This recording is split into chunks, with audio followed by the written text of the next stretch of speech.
I just like to touch on Buddhist ethics in principles, the principles that we base on, and then especially emphasize on the concept of bioethics in Buddhism. So first of all, we believe that whichever, regardless of what religion we follow, we all want to be happy. And that's the common goal for all sentient beings. Everyone wishes for happiness. But how can we ensure happiness for ourselves as well as happiness for others? And that's where some guidelines need to come in so that we make sure that while we look for our happiness, we do not bring unhappiness onto others. So we can contribute to happiness for ourselves and others through right ethical conduct. That's the purpose of the ethical guidelines. And the fundamental principle that Buddhists based on in formulating the Buddhist ethics based on two main teachings, where I'm going to elaborate a bit more later. So one is the law of dependent origination, which explain about interdependency among one another, as well as equality among everyone. And the next one is the law of cause and effect. So the law of dependent origination. I'm not sure if any one of you heard of this terminology, but the common terms we use is interdependency, which means that everything that exists arises due to the combination of many causes and conditions. So in the sutra, in the scripture that we have, it says that when this exists, that comes to be. With the arising of this, that arises. For example, the webinar that we have today, it comes from the combination of many causes and conditions. It just doesn't happen by itself. We need the organizers to be here. We need the speakers to be here. We need the audience to be at the other side. We need the laptop. We need the Wi-Fi. We need all this technology to be together in order for this to happen. And all existence arises and ceases according to causes and conditions. So as time passes, this webinar, as the clock clicks, it's it's moving on. And at the end, when times come, when you all go home and the speaker left, Wi-Fi is switched off, then this existence ceases. So this is what we meant by everything are dependent originated. Whatever we see is a phenomena or an existence, but they are not a fixed independent existence. They are actually a combination of many causes and conditions. So same apply to our society. Our society relies on a lot of causes and conditions. We are the individual in the society, but we are all interdependent on one another. Looking at our life, we all love ourselves, but think about ourselves. Are we able to lead a life ourselves without the help of others? Every morning when we wake up, look at, well, now these few days is very, very cold. The first thing we wake up, maybe we turn on the light. Yes, we turn on the heater. A lot of people, the first thing they wake up is to grab their mobile phone and start to read the phone. And think about who makes it so convenient for us. You just switch on the lights come. Think about in the primitive time, how if it's early in the morning in the winter and you have no fire and you have to make the fire yourself, that is so inconvenient. And mobile phone, that everyone just cling on to it every moment, every second. You can find a lot of information on your mobile phone. Anything that we don't understand, we Google. Who is behind all those Google engine? Who have put all this information on the Google to make our research so easy? And the Wi-Fi and the phone that we have. I'm not sure if I believe or maybe your students may not have that experience as yet, but in the past, when mobile phones start, I think it used to be, it's not the touch phone. When you need to send messages to your friend, you need to key in ABC word by word, and that is very slow. So think about all these conveniences that we have in our life. They rely on a lot of people's support. So it is with a lot of support that we have our life today. So in other words, we need to appreciate the existence of others. We need to have sense of gratitude to others. That it is with everyone's support that we have our life. And therefore, in Buddhism, the first very important principle that we need to understand is that we need to have sense of appreciation to others. Therefore, when we like to be happy, we should wish others happy, because they are people that have supported us one way or another. So some people may think that, yes, I will appreciate those people who have been kind to me, but what about people that have not been kind to me or who have been nasty to me? Should I love them? Should I care for them? Or should I still try to make them happy? Yes, we need to understand that everyone can change. We maybe at a certain time can be a bit cranky or having a bad day and bad mood, and we may shout at someone. But when we go home, we may regret, and we can change. So we should not hold on to someone rigidly and think that a person is bad and is bad forever. Everyone can change.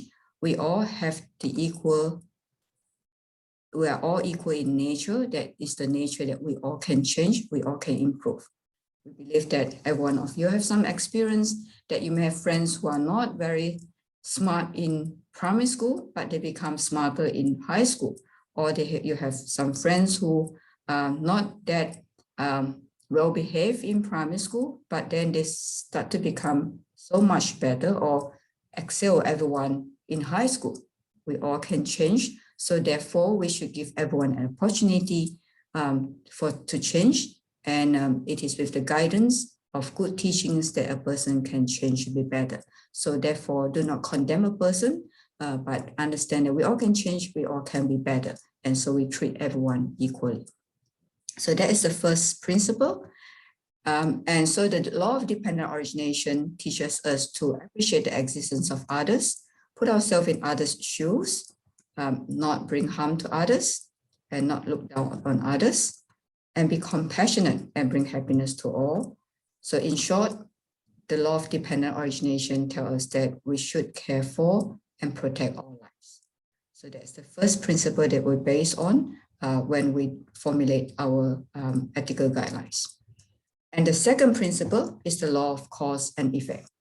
So we all like to be happy, and we wish everyone to be happy, and we wish our environment, the society that we have, to be happy. And so there's law of cause and effect that we need to remember. There's firstly, wholesome effort brings wholesome effect. Unwholesome actions bring unwholesome effect. That's something that we believe that most people can understand. And happiness can only be brought by wholesome thoughts, speech, and action. So, and with a society, collective good effort will create a collective good result. Say, for example, we talk about care for environment. If everyone in this area, say, for example, sometimes we go to different suburbs. Some suburb looks much neater than the other. It's a collective effort. If the people in this area are not very caring in taking care of their environment, they chuck rubbish around. When you drive past or you walk past the area, you find that why this area is so untidy. Whereas you go to another area, you find that, oh, this area is so nice. And because the people in those areas they like to keep everything clean and tidy. So you can see that collective effort created a collective result, and also a collective atmosphere and environment that we have. And same thing when you go to different places. For example, if on Saturday, on Sunday, you go into Sydney market, where everyone is shouting $1, $2, you find that atmosphere creates a certain kind of result. But on Sunday, you go to the church, or you go to places that is more peaceful, you find that it's collective effort that create a collective peaceful result. So that's what we need to remember. So collective wholesome effort can create a common happy environment. So Buddhism formulates its ethical guidelines on these two principles to ensure happiness for all. So the origin of precepts in Buddhism. So precepts are guidelines or the basic ethical guidelines in Buddhism. It's based on the two principles that we have said before. So the precepts are guidelines from the Buddha. So when a Buddhist disobeys the precepts, we reach the result of our own action. It is not the Buddha who punish us. So the Buddha is only advising us not to be carried away by our selfish desire and unwholesome thoughts, and not to do things that we are not supposed to do, as they will lead us to suffering. But the Buddha is a teacher. He can only keep advising us not to do this, because if you do this, you're going to lead yourself to suffering. But if we do not want to follow, we reap the suffering ourselves from our action. It is not the Buddha who punishes. So this is the law of cause and effect. And so we talk about wholesomeness and unwholesomeness, or in a simple way, good and bad. So what does it mean by good and what does it mean by bad? It's a very simple question that our parents, our teachers have probably told us right from when we were young, do good, not to do bad. But have any one of you asked yourself, what is good? What is bad? How do you define good and bad? That is a very important question, because we say cause and effect. Good causes lead to good effect. Unwholesome causes or bad causes will lead to suffering. So we want to make sure that our definition for good and bad is correct. Otherwise, if we have a wrong definition, we may end up thinking that we are doing good, but in fact, we are doing something which is not very good. And therefore, our dream or our wish of happiness will not come. So that's an interesting question that everyone should try to ask yourself. So in Buddhism, so in fact, a lot of philosophers have actually have different definition for good and bad. Some tend to think that as long as the outcome benefit others. So usually when I ask the students replies are usually, if the act benefit others, it is a good deed. Whereas there could be some say, I don't care how is the outcome, as long as it comes from my good heart, that is good. So, but Buddhism justify wholesomeness and unwholesomeness from both aspects. So one is the mental aspect, that is the mind should be as pure as we can, free from greed, hatred, jealousy, arrogance, selfishness. It is also wholesome. If the mind is defiled, it is unwholesome. So what does it mean by a pure mind? That is, we do not want to do a good deed out of selfishness or arrogance. We don't want to do a good deed out of jealousy. For example, you saw your friend did a good deed and being praised by the teacher. And you thought, so what? I can do that too. And you start to do some good deed of helping someone, but the intention behind you is actually to gain the praise or get the merits award. So although the outcome benefit others, but then from Buddhism point of view, this is not a real good deed, because what will happen is that if you have another friends who then do another good deed and gain better praise than you're going to get upset. So why, after we did a good deed of helping someone, we still feel upset? It was because our initial motivation or initial intention was not correct, because our initial intention was actually to show that we can we just want to feel jealous about our friend, and we want to do something to show our friend that, see, I can be better than you. So and then if there's a third friend who did something and gain better praise, you're going to get upset because your initial intention was not to help others, not for the benefit of others.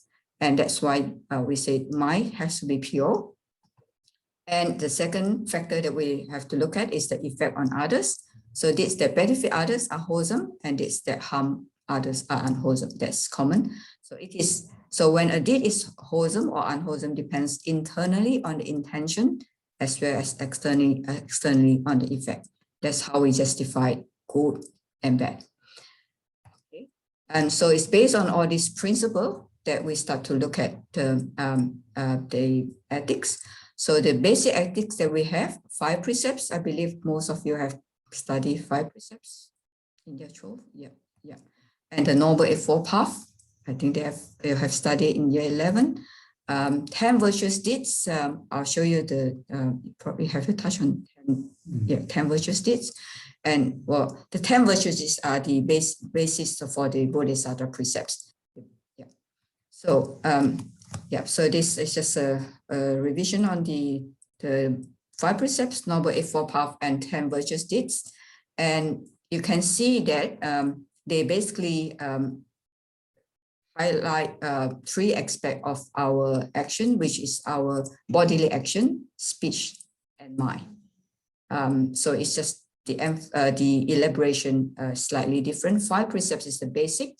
So you can see that in terms of action, no killing, no stealing, no adultery, and then in terms of speech, no lying, and then the last part, which is no intoxicating substances, is just to tell us to have a clear mind. Whereas the Noble Eightfold Path, you can see that there are 2 aspects, which is under the action, and then 1 under the speech, which is right speech, and then you got the mind training of right effort, right mindfulness, right meditation, right thoughts, right understanding.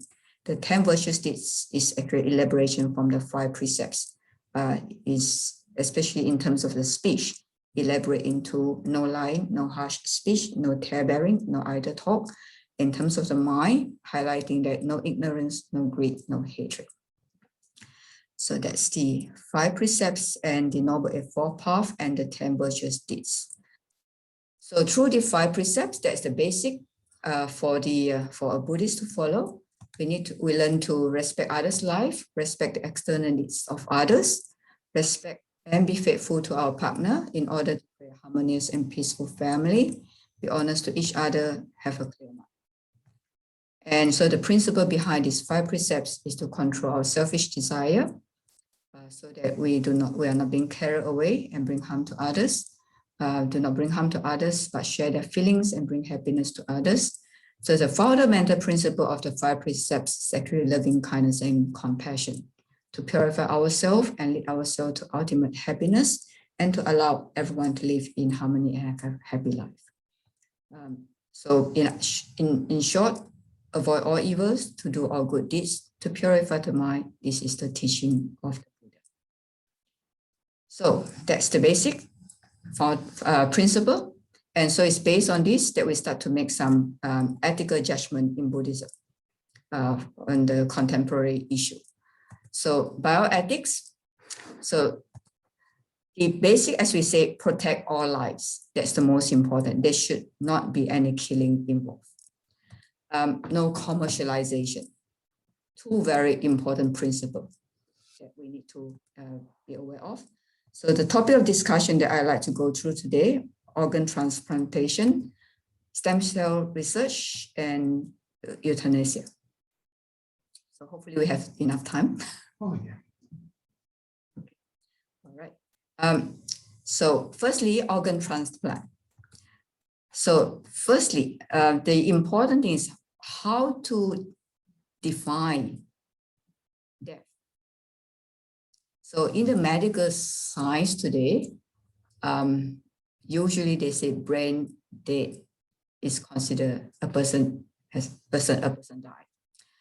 But in Buddhism, if a person's heart is still pumping, there's still temperature. Although the brain is dead, we don't define it as dead.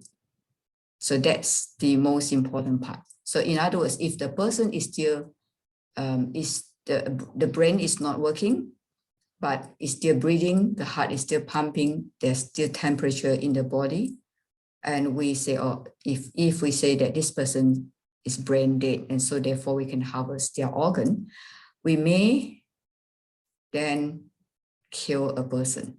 That's from Buddhism point of view. So that's why the demarcation of life and death is a very important definition to consider. So that's the first thing. So clear judgment on life and death is important to avoid killing unintentionally or intentionally for the benefit of organ trade. That is a very important guideline that we need to think about. And the other point that's very important is that all sentient beings should be treated equally, be it the donor or the recipient. So a lot of time, there will be argument that say, oh, this is an old person and that's a younger person. So since the old person won't live for too long, or maybe he or she is happy to sacrifice and just allow the, especially if it's an organ transplant that there's, for example, a heart transplant. Yeah, that when you take it away, that means that person will die. So if we take it away before the person dies, and because we put priority to the recipient, then that is not very fair, because we have to remember everyone loves their life, be it old or young. That's very important, whether it's infant, embryo, or even animals. So we should treat everyone equally. We should care and protect all lives and not follow the rules of fetus survival of the fetus. So that is the first consideration. And also, secondly, is that organ trade should be strictly controlled to avoid deprivation of the organs from the poor in order to save the rich. And there's some sad incident in like Southeast Asia country, where poor families may sell their organs for the benefit of the money. And that's something that needs to strictly control. So that's probably not ethical. And also we should stop unethical pregnancy conceived just for the benefit of embryonic tissue or organ trade. Yeah, sometimes you may have people who intentionally do abortion, and then they can sell the organs for benefit of money. That is very unethical. So that's why it has to be very careful. Organ transplantation is a good deed in helping others, but then there are, of course, there are organ transplantation that won't involve life and death. That's fine, but it is organ transplant that will involve life and death issue that we need to be very, very careful. Buddhism sets protecting life as the criteria of ethical application, and equality of all sentient beings as the ultimate ideal of ethics. So that's the first. That's the organ transplant. There are a few points that we need to really consider carefully. And the next thing is stem cell research. So how can we make use of human stem cell research to benefit human beings? So there are again, some ethical issue. Stem cells from adults and umbilical cord blood it doesn't involve killing. So with that replacing some cells and help with medical research, that's okay. But it's the stem cell from an embryo that is a bit controversial. Yeah, because from Buddhism point of view, life begins from the moment a zygote is formed. So when an embryo is taken for the benefit of the stem cell research, then we are actually killing a life.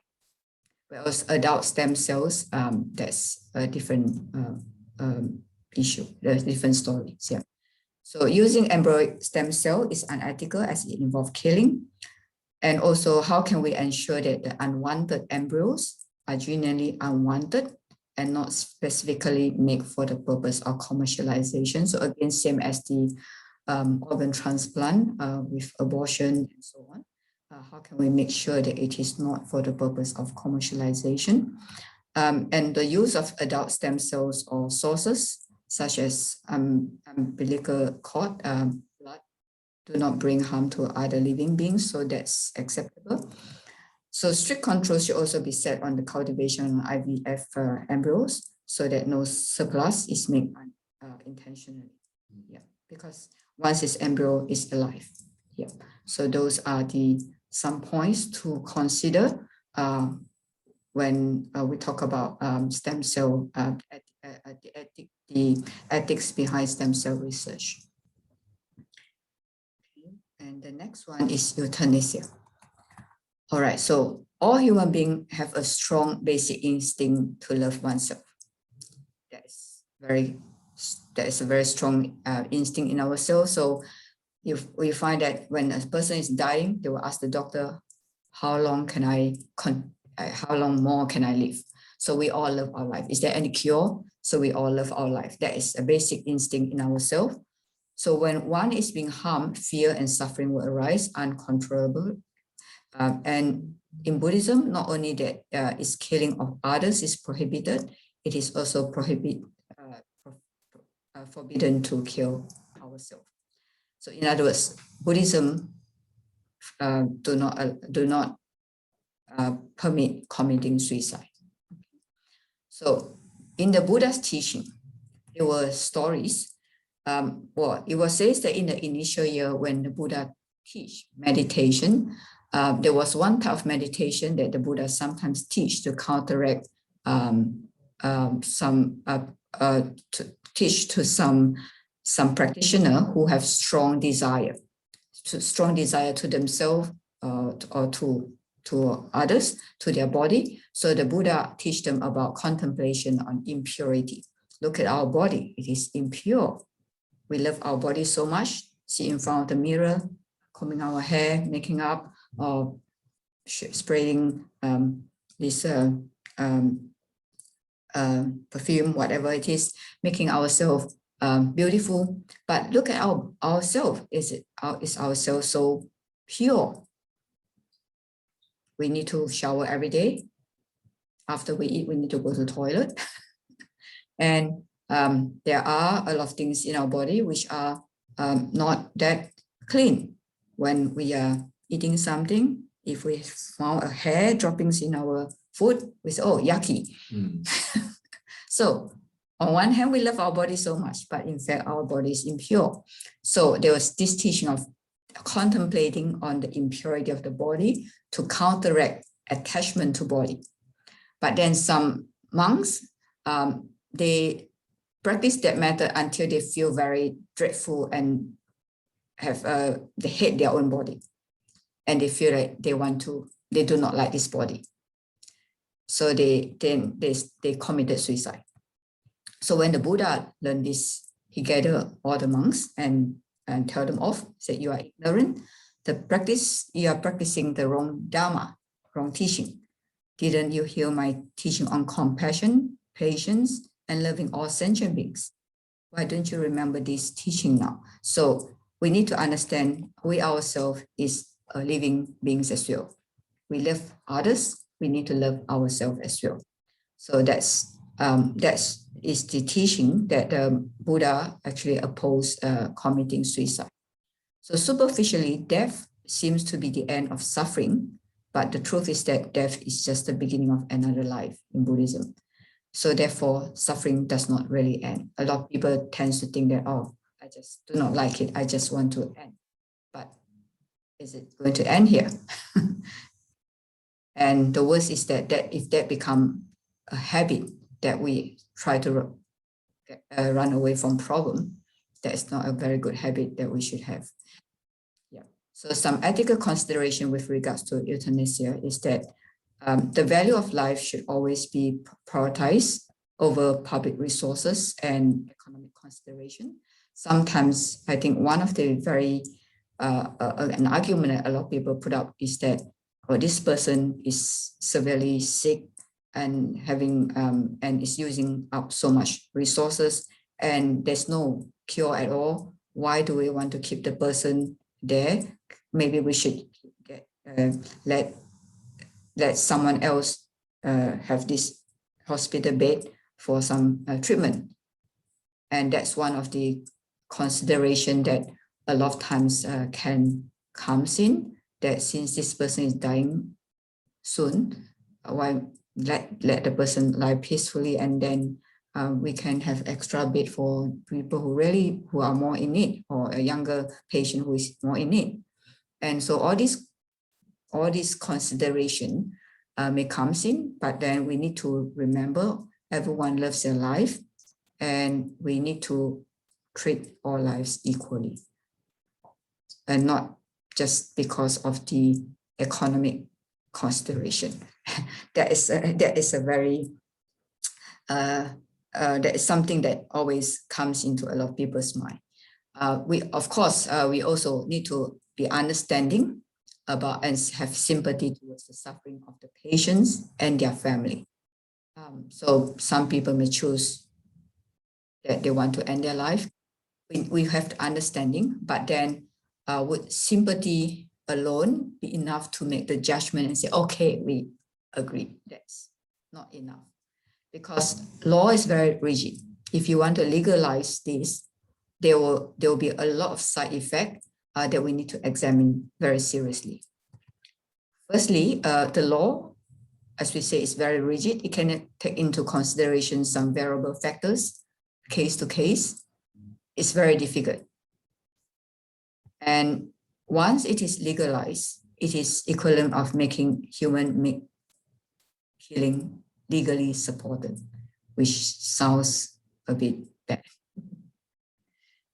And also, could this lead to carelessness in dealing with euthanasia, resulting in patients feeling that they do not have much choice but to sign for euthanasia?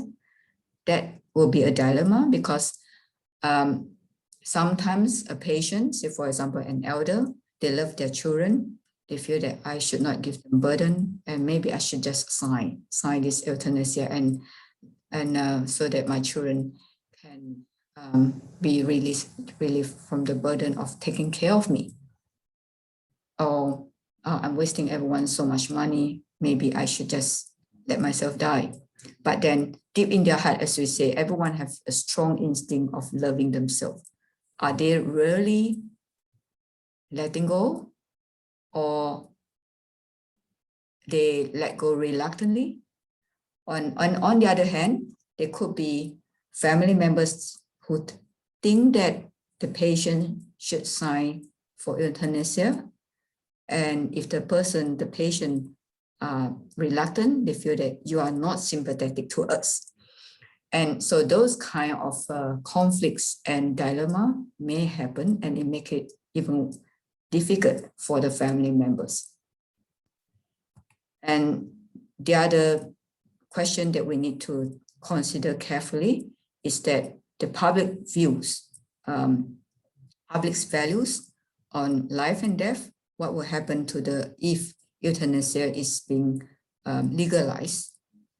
What will people's view on life and death? Okay, you are terminally ill. Okay, just die. And so that it may affect the public's values when faced with the issue of life and death.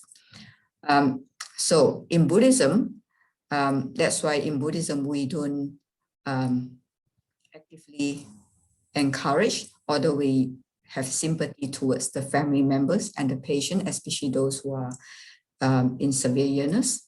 But then that is still a far step from legalizing euthanasia. So, but the teachings that the Buddha have been telling us right from during his time is to relieving the suffering of the mind to soothe the body.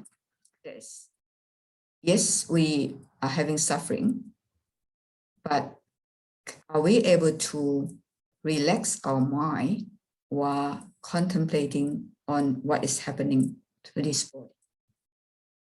So the body and mind, the mental and physical factor are mutually influencing each other. So the Buddha's teaching is to encourage relieving suffering of the mind.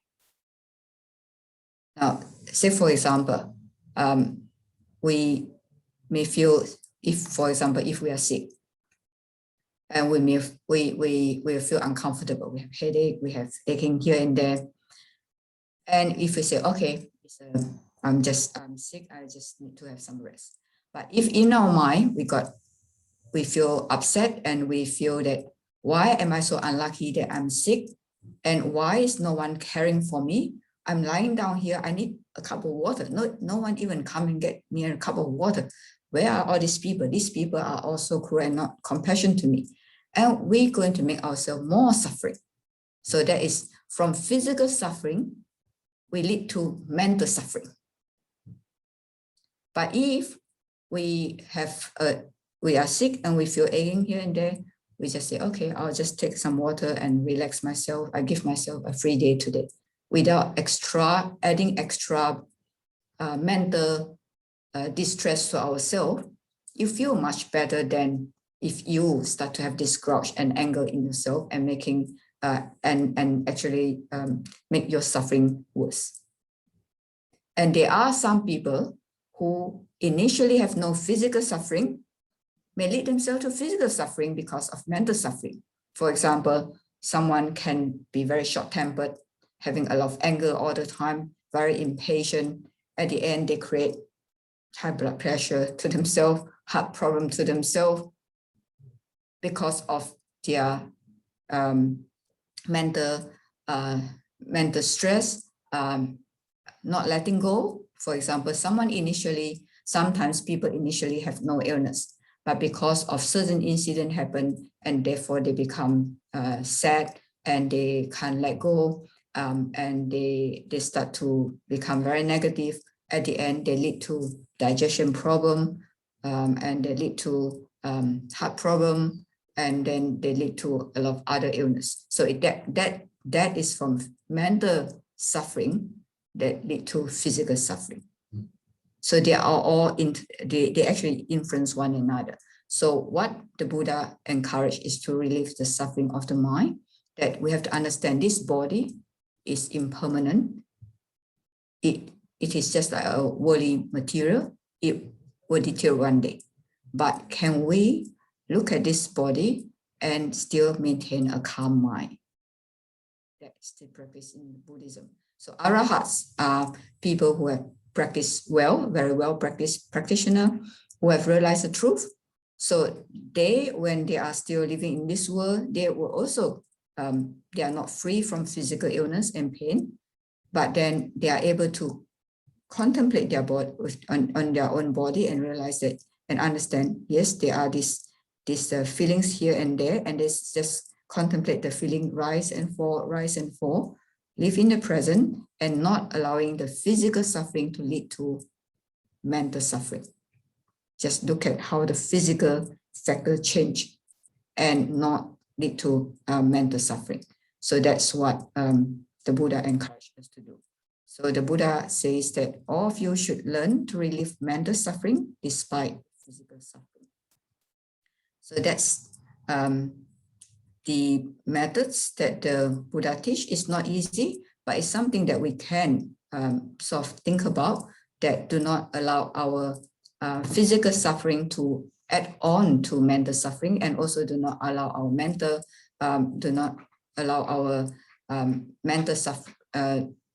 when we have mental suffering, try to relieve ourselves from the mental suffering. Do not allow it to then lead on to our physical suffering. Okay. So in conclusion, the Buddhist ethic emphasizes that we are all interdependent on each other and we are all equal in nature. We need to put ourselves in others' shoes, appreciate the kindness of others, and see our responsibility as a member in the society.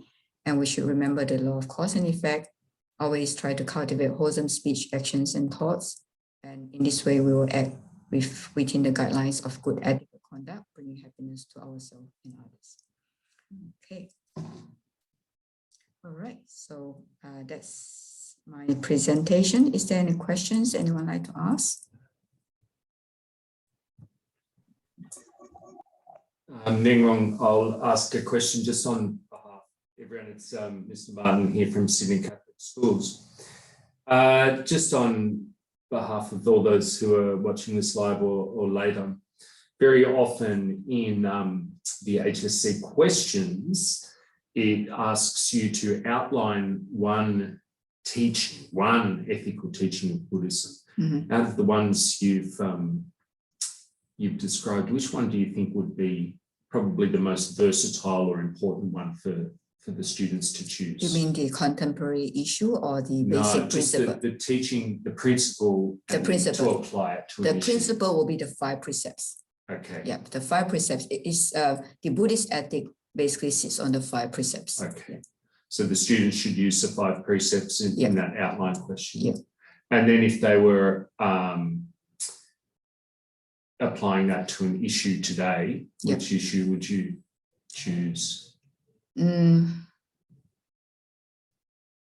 Well, I think it depends on the students' interest. It all depends, wherever they're interested. Yeah, that's right. Because you said a lot about organ donation, so they could use that. Yeah, organ transplantation is because I think we are encouraging organ transplantation, but then just have to be careful that it doesn't become a commercial trade, as well as just make sure that there's no killing involved. Yeah, so organ transplantation in itself is permissible or encouraged. Yeah. But if it violates those other teachings, so it becomes involved in killing in order to harvest the organ, or if it becomes commercialized, then that would be same thing applied to the stems. Stem cell, the same thing. Yeah. Oh, it was interesting to hear your teaching on the beginning of life. It's not dissimilar to the Christian teaching as well. And then what was the other question I had?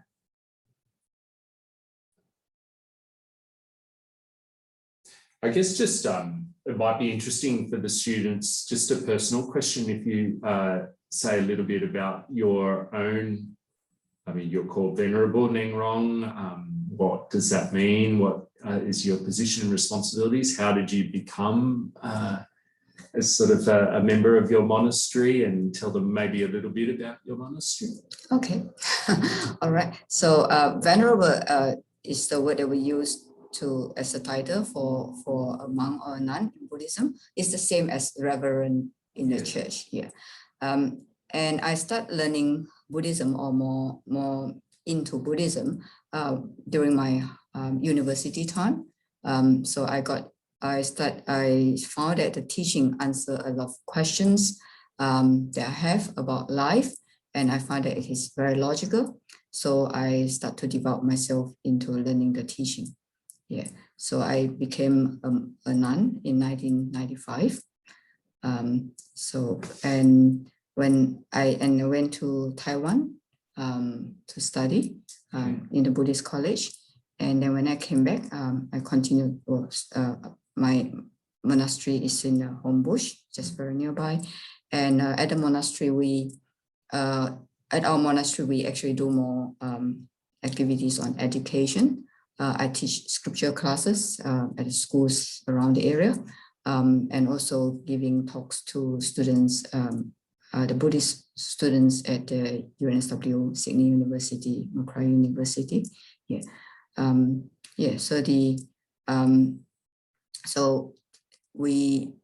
The aim of, and I feel that the teachings actually helps me to understand the meaning of life better, and that there's that how we can be a better person, and also that how we can actually be more at peace and at ease.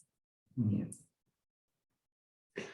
And just a final question, is there a case someone asked when the suffering, in the case of euthanasia, when the physical suffering may become so great to justify euthanasia? So from Buddhism point of view, yes, we do, as we say, we do understand and sympathize. So again, it depends on the individual. So what we usually do is we actually give guidance to the patient. So at palliative care, we basically tell the person to understand that this body is impermanent, and they should contemplate on the brightness of the Buddha, and learn to let go. So if they actually let go their attachment, they may actually go peacefully rather than, so we actually guiding their mind. Yeah, so that, as we say, we guide their mind to think about peacefulness of the Buddha, the Buddha land, and just don't think about their body. Yeah. So that's what you were discussing before, just that kind of appreciation that the body and mind are interconnected, but still that the physical suffering. So understand this body is impermanent, it will deteriorate, don't cling on to it, let it go. So if they let go clinging to their body, because in Buddhism, we justify, as we say, we justify life and death from that if a person is still clinging to themselves and reluctant to die, then that means they still have attachment to themselves. But if the person's heart is not pumping anymore, they're not breathing and the temperature gone, it means that they have let go their attachment to their body. So the guidance is just to guide them to actually let go themselves. Yes. Instead of using external intervention to kill them. Because even committing suicide, you find that some people say, I want to die, I can't stand this anymore. But last minute, sometimes the basic instinct will come. And you feel like you don't want to die. That instinct of loving life that you were talking about. Yeah, that's right. So that's why we are very careful with this. Because even those who do euthanasia, sometimes they sign out the paper when they talk about it, it's okay. But come to the very last minute, no one's know whether they have struggled in themselves. So we usually guide them using the teaching. And hopefully if they for them to recognize that this body is impure, impermanent, let go, since it can't sustain you anymore, let go. And if they can let go themselves, and they may die peacefully themselves. So that's the way that we usually do. I understand. Where in Christianity we have a lot of articulation of the teachings of the different denominations of Christianity from the leaders of those denominations and from official documentation and letters. It's in the Roman Catholic Church. We have the Catechism of the Catholic Church, which is a sort of an accepted record of our beliefs. Is there an equivalent in Buddhism? Sort of a record of teachings, apart from the sacred writings themselves? In Buddhism, the teachings that we have, collectively we call it the Tripitaka. So the Tripitaka contains of the Sutra, and the Vinaya, and then the Abhidhamma. So Sutra are the main discourses of the Buddha. And Vinaya composed of the rules and regulations, guidelines, how the Buddha formulate the rules for the monks and nuns. Interesting things is that in the Vinaya, you find that there are a lot of stories because the Buddha did not sit down and formulate the rules one by one. It is actually when incident happened, people go and discuss with the Buddha. The Buddha says, oh, this is not in line with the practice. It is actually creating obstacle to yourself and unhappiness to others. So we should not do this from now on. So that's Vinaya. And Abhidhamma or commentaries on the sutras. They actually are being compiled a bit later. Some of the teachings come from the Buddha's great disciple. During Buddha's time, sometimes Buddha give a teaching, and there could be other people who go to the Buddha's disciple and say, just now the Buddha said this, can you explain to me a bit further? So those are also recorded. Even after the Buddha's parinirvana, there are some discussion on certain issue by some great master. Those are also being recorded in the Abhidhamma. Yeah. Okay. Yeah. Very good. Well, that's Neng, that's nearly all we have time for today. Thank you to all of those of you who've joined us live here on the webinar. And thank you also to those who are making use of this recording. Neng, on behalf of all of our schools who study Buddhism and on behalf of me and everyone at Sydney Catholic Schools office, it's been an honour to have you here today and to meet you. Thank you very much. And thank you, everyone. We're signing out now. Yeah, thank you very much for having me. And if there's any question, maybe you can send to... Yeah, if you ask your school teachers to email the questions to me, and then, I can put you in touch with Neng for sure. And I'm sure I'm sure Neng you'll be happy for me to put you in contact with our teachers. Yeah. All right. Thank you. Good afternoon, everyone. Thank you.